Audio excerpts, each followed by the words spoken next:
한일 정상회담이 두 차례나 개최가 되면서 한일 셔틀 외교가 완전히 복원됐다는 평가가 나옵니다. 회담 내용에 대해서는 평가가 엇갈리는 것 같습니다. 문재인 정부 마지막 주일 한국 대사를 지낸 강창일 전 대사와 전화 연결해보겠습니다. 대사님 나와 계십니까? 네, 안녕하세요. 네, 수고하십니다. 안녕하십니까.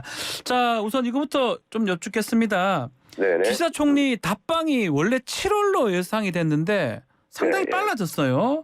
네. 일본 언론에 따르면 기시다 총리가 조기 방안을 고집했다고 하는데 이유가 뭐라고 보십니까? 글쎄 그런 부분도 있겠는데 네. 저로서는 아마 미국이 아마 크게 종용했을 거예요. 미국이 종용했을 것이다. 예, 미국이 그 지난번에 한미 정상회담했죠. 예. 그래서 후속 조치로서 이 한일 간에 제대로 얘기하고 예. 그다음에 이제 그 G7 거기에 가서 또 3자 정상회담 하기 위해서 사전에 조율한 것 같아요. 네. 조율을 했을 것이다. 자, 내용에 들어가 보면 이제 평가를 좀 해야 되는데 우리가 지금 뭐 대통령실에서 얘기한 거니까요. 물컵 얘기를 하잖아요. 물컵 반잔을 이제 채운 것이라고 봐야 됩니까? 아유, 반전이 아니라 다 끝나버렸죠. 아, 물컵 끝났어요? 반장으로 다 끝나버렸어요. 아무것도 된 게 없습니다. 아무것도 그리고 없다. 참담하고 이 장래가 되게 암담하죠. 예. 그 많은 분들이 심지어는 그 초당적인 원로 정치인 모임이 있는데 국회의 헌정회라고 네. 거기서조차도 그저께 성명서를 냈는데 과거사에 대해서 일본은 확실하게 답을 내놔야 된다라고 요청했거든요. 네. 그런데 아무것도 없고 지난번 3월 정상회담 때 했던 것을 반복하고 예. 오히려 그것을 기정사실화해서 불가역적인 것으로 고정화시켜버렸다고밖에 생각할 수가 없어요. 예. 그래도 지금 기시다 총리가 개인적 입장에서 막 가슴이 아프다 이렇게 말은 한 것 같은데 그 부분은 어떻게 우리가 봐야 됩니까? 그런데 그분이 이게 아프고 안 아프고 문제가 아니잖아요. 예. 그 시인이 아니잖아요. 미국의 총리 아닙니까? 시인이 아니고 총리죠. 예. 총리죠. 그리고 예. 개인적으로라는 게 또 무슨 말이에요? 우리가 얘기는 강제동원을 인정하고 사죄하라는 것이 잘못된 것에서 사죄하라는 것이었는데 네. 이런 식으로 가슴이 아프다. 가슴이 아프다는 제3자적인 표현이에요. 옛날에 일본의 천황께서 통석이영이전 말했던 적도 있는데. 일왕이요. 예. 예. 그때도 그런 말이 있었죠. 어떤 말장난하고 있고 좀 농락하고 있지 않나 이런 식의 생각이 들어요. 말장난이다 이거는. 네. 예. 제3자 입장이다. 네네네. 가슴이 아프다가 뭡니까? 우리 잘못했다고 하면 되지. 뭐 가슴이 아프고 어디 하늘에서 내려다보는 것 같아요. 하늘에서 보는 것 같다. 예. 그래서 윤석열 대통령이 또 이 상대에게 사과 요구할 문제는 아니다 이런 입장을 다시 밝혔는데 지난번에 워싱턴 포스트 인터뷰할 때 무릎을 꿇리게 할 수 없다 이것도 논란이 됐었는데 이 발언도 좀 논란이 될 것 같다는 생각도 듭니다. 예. 언제 우리가 무릎 꿇으라고 했습니까? 네. 일본이란 나라 스스로를 위해서 당신들이 잘못은 분명히 하는 게 좋다. 뭐 이런 얘기했죠. 좀 무릎 꿇으라고 한 적이 없어요. 네. 그런데 그런 식으로 해서 크게 문제가 되었지 않습니까? 이번에도 이 언어 구사력도 문제가 있는데 해동력에 대해서 대통령실에서는 문제가 있지 않느냐 이런 식의 생각이 들어요. 해독이요? 그 말뜻을 정확히 알아야 되는데 예. 그것을 뭐 사죄했다, 반성했다, 진일보한 것이다, 뭐 이런 식으로들 논평이 나왔더라고요. 예. 근데 제가 이제 어저께 텔레비 TV를 봤더니 되게 대통령께서 표정이 어둡니다. 그래서 이 과거사 문제에 대해서 전혀 하나도 얻지 못했구나 이런 느낌을 받았어요. 그런데 실제로 나와서 봤더니 아무것도 없더군요. 예. 표정이 어두웠고 뭔가 없을 것이다 했는데 정말 없었다. 이 말씀이네요. 예. 자, 또 관심이 컸던 게 후쿠시마 오염수 관련된 문제였는데 네. 한국의 시찰단을 받아들인다고 하면서 또 IAEA 견해를 반영한다. 결국은 강력한 조치는 아닌 것 같아요. 우리 국민들이 바랬던. 우리가 시찰하러 가는 게 아니잖아요. 우리는 검증할 수 있도록 해야 된다. 우리가 시찰이 아니에요. 시찰은 가서 보는 거 아니에요. 네. 그러니까 이제 IAEA의 그 결정을 고스란히 우리가 수용하고 들러리 서는 격이 돼버리는 거예요. 아하. 저희들이 늘 얘기했던 게 그 얘기였거든요. 이 원자력 이용하는 기구뿐만이 아니라 예. 바다 환경 전문가들도 동참해야 되고 검증단에 네. 또 하나는 이 피해를 입는 옆나라 사람들도 거기에 그 검증단에 들어가야 된다. 그래서 이제 그 IAEA만 가지고 하지 말아라 이렇게 주장을 했는데 우물우물 지나가면서 우리 보고 들러리 서라고 하는 거 아닌가 이런 식의 걱정이 되는군요. 예. 자, 일본이 지금 G7 정상회의 앞두고 있는데 막 가장 풀지 못하는 게 후쿠시마 오염수 문제 아니겠습니까? 이게 이제 이 회담 결과로 한편에서는 결국은 한국이 측면제한한 거 아니냐, 명분 주는 거 아니냐 이런 얘기를 하는데 맞나요, 그거는? 예, 보통 사람들 다 그렇게 대부분 생각하죠. 우리가 객관적으로 그 문장만 놓고 봐도 네. 예, 그렇게 나오죠. 거기서 그 검증이라는 용어가 들었으면 참 좋았는데. 검증. 예, 검증해야 된다 이렇게 나왔는데 시찰한다 이건 뭡니까? 가서 뭐 한가게 뭐 여행할 거예요. 네. 예. 아, 자, 또 뭐 일각에서는 이거 우리가 오염수 방류 문제 협조하면서 G7에 우리가 갈 수 있다. G8으로 확대될 수 있다. 일본이 찬성하면 된다. 이런 얘기도 있던데 그 부분 어떻게 보십니까? 간단하지가 않죠. 어떤 사람들 소설을 쓰고 있는데 G7이 오랫동안 지속된 건데 G8으로 확대한다? 그렇게 간단하겠습니까? 뭐 일본은 이제 더욱더 반대를 했는데 네. 그 계속 반대하지 않고 얘기하지 않겠죠. 그 간단한 문제 아니에요. 되지도 않고요. 되지도 않습니까? 예, 그 농락하는 거예요. 농락. 예. 큰 의미 없는 거라고 보시는 거군요. 그리고 G8에 들어가면 또 뭐 합니까? 우리 국익을 우선시켜야지 뭐 그걸 가지고 호들갑들 떨면 안 되죠. 예. 자, 결국은 뭐 중요한 것 중에 하나가 후쿠시마 수산물 같은 거 수입하는 얘기인데 그 문제는 전혀 논의가 안 됐습니다.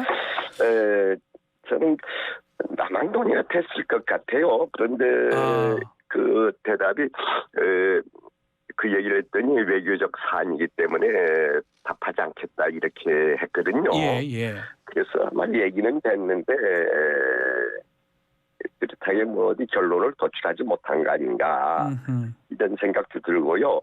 언젠가는 다 밝혀집니다. 그 정상들끼리 전부 대통령 기록에 남거든요. 예. 저희가 지금은 뭐 알 수는 없지만은 나중에는 전부 밝혀지겠지요. 예. 국민들이 많이 불안할 것 같은데 만약에 이게 들어온다면요. 예. 알겠습니다. 그렇습니다. 예. 안보 관련해서는 지금 일본이 주도하는 인태 전략에 긴밀히 협력하겠다 이런 얘기가 나왔는데 또 지금 또 중국을 좀 자극하는 거 아니냐 이런 또 분석도 있습니다. 예. 그죠. 당연히 자극을 하죠. 그래서 이 한중 관계가 더 악화될 것 같고요. 또 하나는 한미 우리 정상회담 때의 그 안보 동맹 같은 걸 했지 않습니까? 예. 워싱턴 이용 문제에 대해서. 네. 거기에도 일본이 또 동참할 수 있도록 해보겠다 이런 말투, 그런 뉘앙스의 이 코멘트도 있었어요. 네. 그것도 이 다음에 크게 또 문제가 될 것 같아요. 그러니까 이제 한미일이 안보 동맹뿐만이 아니라 군사 동맹으로까지 확대되는 거 아니냐 이런 우려를 심어줄 수도 있지 않느냐 이런 걱정이 되는군요. 그러면 군사 동맹으로 우려가 된다면 중국이나 러시아가 상당히 싫어할 것 같기도 하고요. 그렇죠. 싫어할 정도가 아니라 이제 완전 우리가 신냉전 체제의 천병 역할을 하는 게 되죠. 천병이 된다. 예. 천병 역할을 하게 되는 거예요. 우리가 자임해서 그렇게 되면 안 되죠. 우리가 중국하고 러시아하고 경제 문제도 있고 또 한반도 평화 문제도 있고 간단한 문제가 아니잖아요. 그래서 우리는 어떻게 해서 신냉전 체제를 막아내야 된다는 입장에 있었는데 지금 국민이 되게 혼란스러워하고 있어요. 오랫동안 노태우, 몇십 년은 노태우 정권 이후에 북방 외교 정책을 취했고 좀 등거리 외교를 하면서 경제적으로 발전시켜 왔는데 갑자기 와서 이렇게 돼버리니까 국민들이 되게 혼란스러워. 뭐 저희들도 되게 혼란스럽습니다. 이렇게 하려면은 이렇게 세계 전략을 갑자기 바꾸려고 했으면은 국민적 합의를 어느 정도 얻어내야 돼요.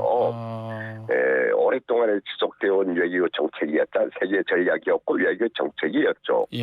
그런데 이렇게 갑작하게 해버리니까 되게 혼란스럽지 않겠습니까? 국민들은.